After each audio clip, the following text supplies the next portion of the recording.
और ये त्योहार कोई नया नहीं है, न होली नया है और न नमाज नया है।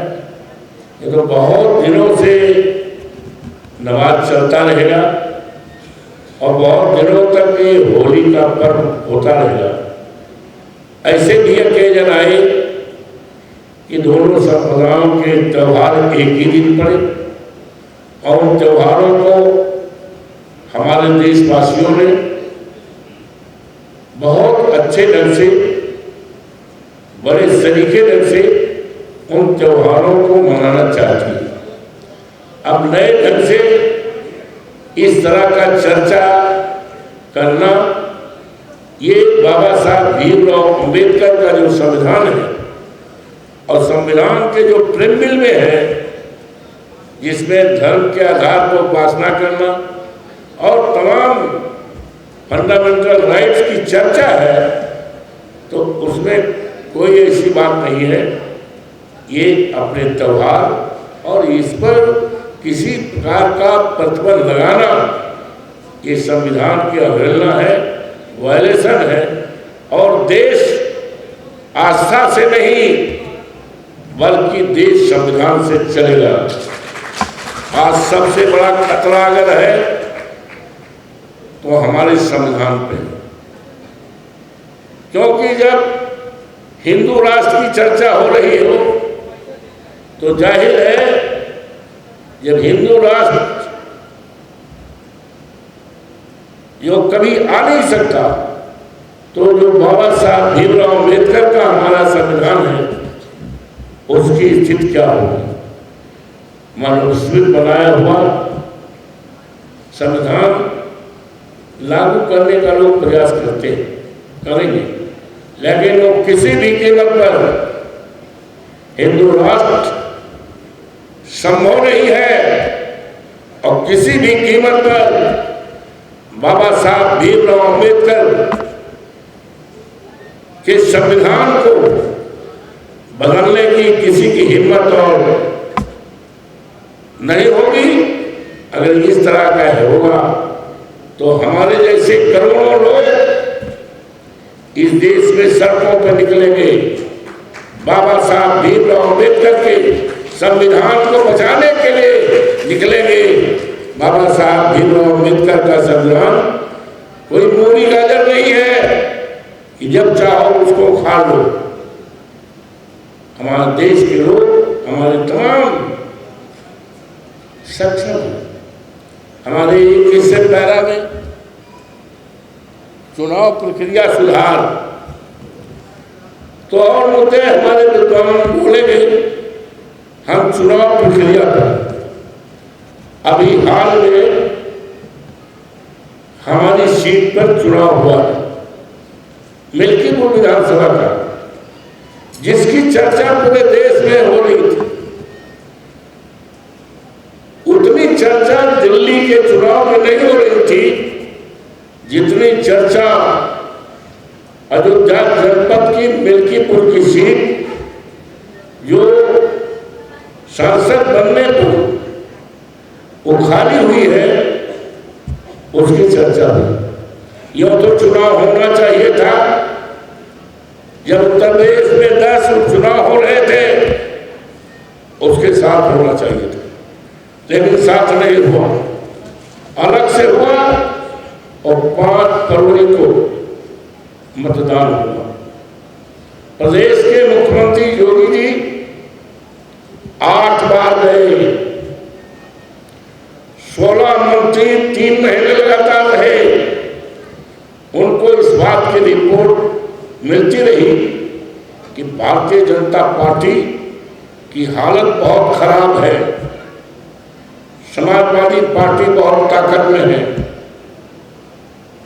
जमानत बचना मुश्किल हो जाएगा भारतीय जनता पार्टी का। तो उन्होंने नए सिरे से पीठासीन अधिकारियों को नियुक्त कर दिया और उस पीठासीन अधिकारी में पीडीए का कोई सदस्य नहीं।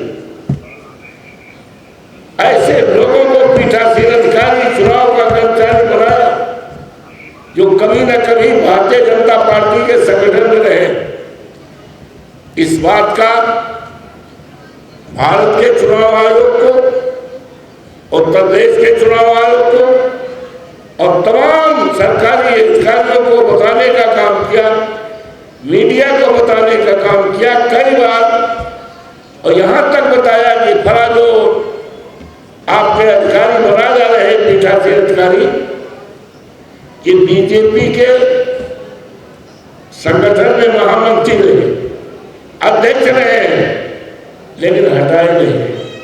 और अंत में ये हुआ कि एक तरह से लोकतंत्र पे डकैती हुई। हम लोग जब छोटे थे, गांव में डकैती पड़ती थी, 2-4 घर लूटे जाते थे, लेकिन ये मिल्कीपुर के चुनाव की डकैती ऐसी थी कि 414 बूथ सब लूट ले गए, और लूटने वाला कोई दूसरा नहीं था। लूटने वाले सरकारी कर्मचारी थे, लूटने वाले वहां के डीवाईएसपी था, वहां का एडिशनल एसपी था, वहां का एसडीएम था, तहसीलदार था, और ये सारे लोग थे। और उस पर एक टारगेट रख दिया गया था कि आपको हर बूथ से 2-2 से वोट कम से कम देना हो। हमारे पास सबूत भी इस बात के हैं, फोन आता था, हाँ बताइए टारगेट क्या हुआ, 45%, 90 पूरा करो, वादा की इज्जत का सवाल है। मैं भारतीय जनता पार्टी के कार्यालय से बोल रहा हूं, इस तरह की और 5000 भारतीय जनता पार्टी के छठे हुए गुंडे बुलाए गए थे, और उनको ट्रेनिंग दी गई थी कि जितने लोग मर गए हैं, जितने लोग बाहर हैं, जो बेटियां शादी होकर अपने ससुराल गई हैं, इनका सबका वोट पढ़ना है, और साथ ही आपको 150 वोट पाना। करीब 95,000 वोट की डकैती पड़ी है, 55, और हमारे पास सबूत भी पकड़े भी गए। दूसरे जिले के लोग वोट डालते हुए पकड़े गए। चुनाव में जो ड्यूटी में आए थे सीआरपी के लोग, उन्होंने मारा पीटा, चोट पहुंचाया, अस्पताल में दाखिल किया और पूछताछ किया आपका घर कहाँ है, तो बताया कि हमारा घर हैदरगढ़ में है। क्या करने आए? ऐसे लोग पकड़े गए, सबूत है।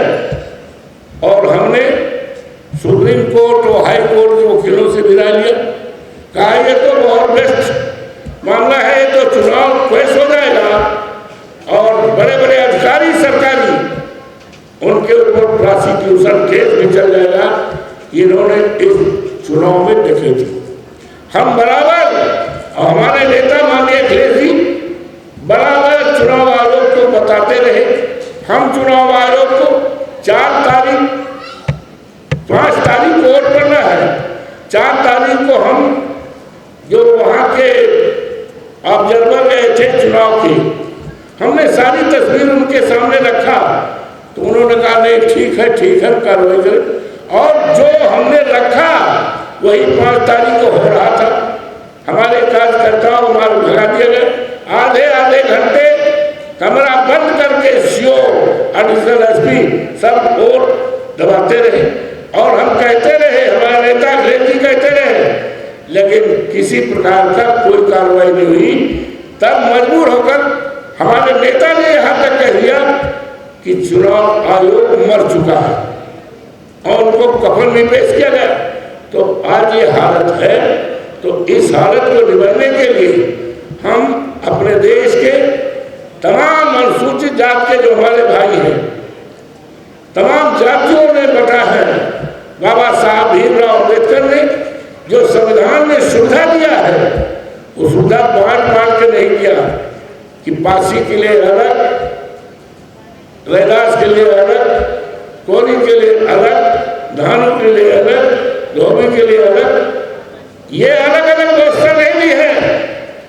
तो हमारी संख्या इतनी है, हम इस मंच के माध्यम से निवेदन करना चाहते हैं अपने दलित भाइयों को, जिसका सम्मान बाबा साहब भीमराव अम्बेडकर ने दिया है, तो ये मान के चले कि हम एक माँ के कोख से पैदा हुए हैं, और जब एकता हो जाएगी, आपसदारी हो जाएगी, तो दुनिया की कोई ताकत भारतीय जनता पार्टी का जो हथकंडा चल रहा है, हथकंडा चलने वाला नहीं है।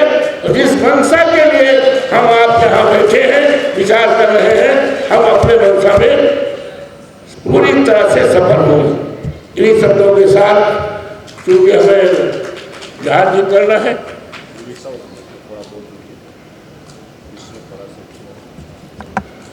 उड़ीसा का एक मामला भी बताया गया।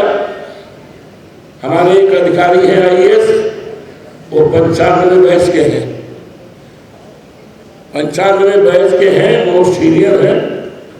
अभी हमारे साथी आपके बीच से अगर पर्चा भी दिया, याद दिलाया, तो उनके द्वारा आपकी तरफ से पत्र दिया गया है, हम उसको पढ़ेंगे और लोकसभा में भी इस मामले को उठाएंगे।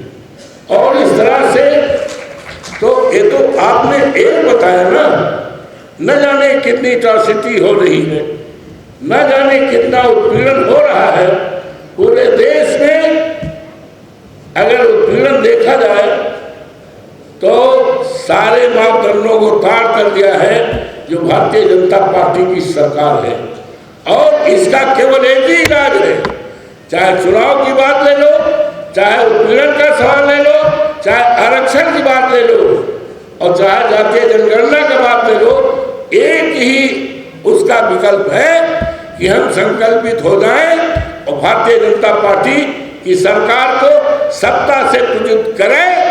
तभी हमारा संविधान बनेगा, तभी हमारा अधिकार बनेगा, तभी हमारा आरक्षण बचेगा, और तभी हमारे ऊपर होने वाले जुर्म। इन्हीं शब्दों के साथ आप सबका अभिनंदन करता हूँ, स्वागत करता हूँ।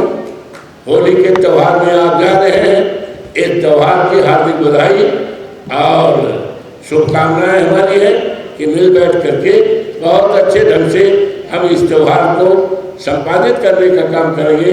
हमारे सारे त्यौहार आपसदारी और भाईचारा के माहौल में किए जाए, यही मेरा विनम्रतापूर्वक देशवासियों से इस मंच के माध्यम से प्रार्थना है।